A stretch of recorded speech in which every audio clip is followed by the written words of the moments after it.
Good morning everyone, I'm Jacqueline T. Agostino, BSIT 3A. I will explain my laboratory 3, which is linear regression on IRIS dataset.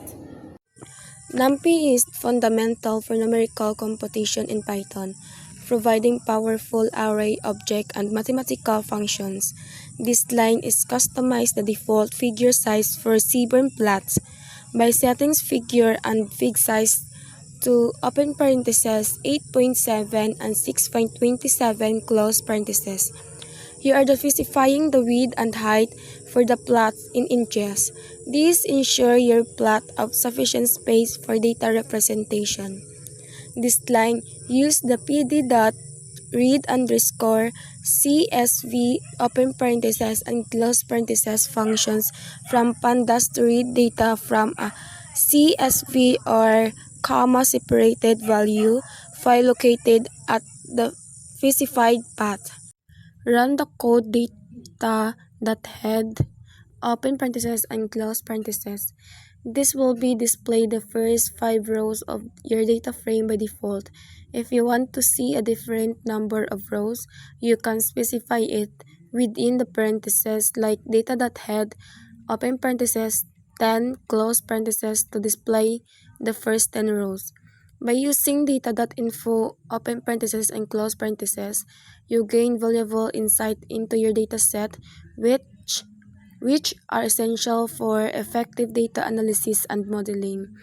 The data.info open parentheses and close parentheses method is used to get a summary for a pandas frame.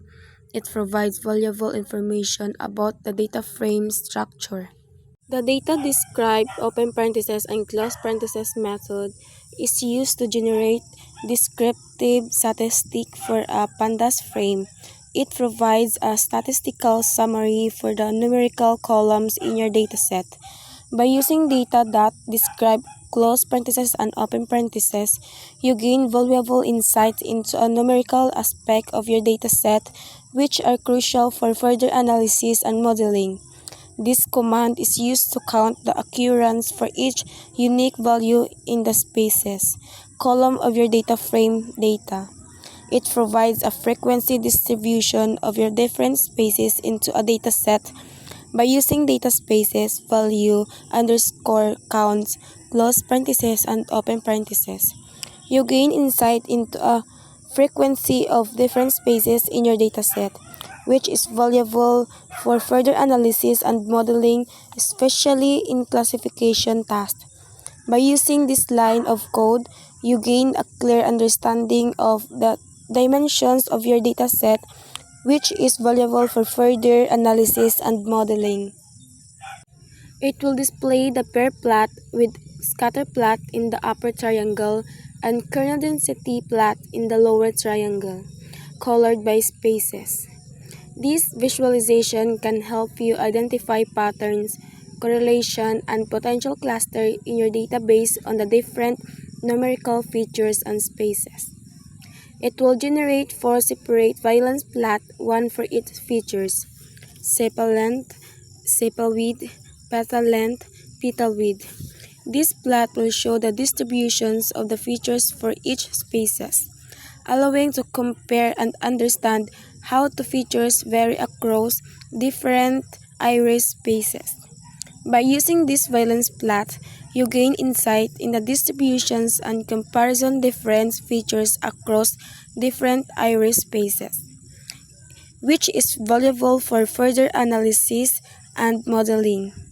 This mapping is useful for converting uncategorical spaces column into numerical values. It will print value from data, which are randomly generated numbers. These values represent the initial parameters of your model. If the model is trained, this parameter will be adjusted to better fit the data. This line user to optimize data value to make predictions on the input data.